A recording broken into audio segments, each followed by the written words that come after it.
وجههما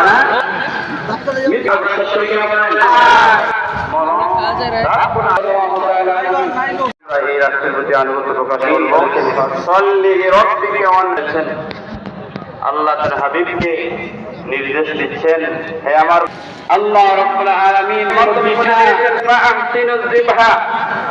মারামারি কাটাকাটি এই দেশটা সকলে এই দেশ আমরা এই দেশের জন্য যারা মাফ করে দেন আল্লাহ, এটা আপনি নিজে ব্যবহার করতে পারলে ভালো করবেন, আর যদি না করে লিঙ্গাবটি নিয়ে দেন অথবা ঠিকানায় দেন সেটা যেন ন্যায্য মূল্য পায়। এই জন্য সরকার একটা সিদ্ধান্ত নিয়েছেন যে লবণ দেওয়া হবে। লবণ যদি না হবে সরকার, আপনারা নিজে লবণ কিনে চামড়াটারে গলিয়ে শুকিয়ে রাখবেন, ন্যায্য মূল্যে পরবর্তীতে বিক্রি করে সেটা কোথাও দিবেন বা নিজে ব্যবহার করবেন।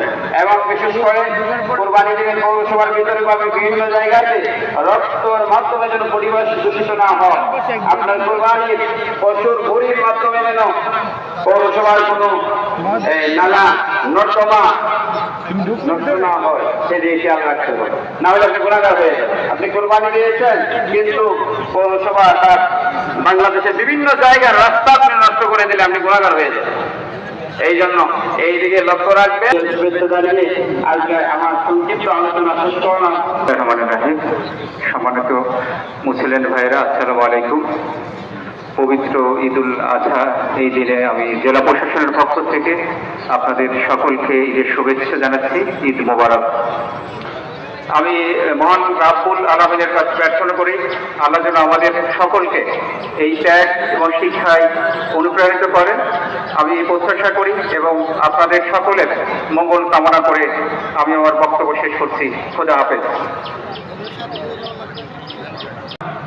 একটি দুম্বা কুরবানি দিয়া বললেন, এই দুম্বাটা আমার উম্মতের ওই সকল উম্মতের জন্য যারা কুরবানি দিতে পারেন না। সুবহানাল্লাহ। لا إله إلا الله والله أكبر الله أكبر ولله الحمد. وعلينا أن نذبح لوجه الله عليه وسلم.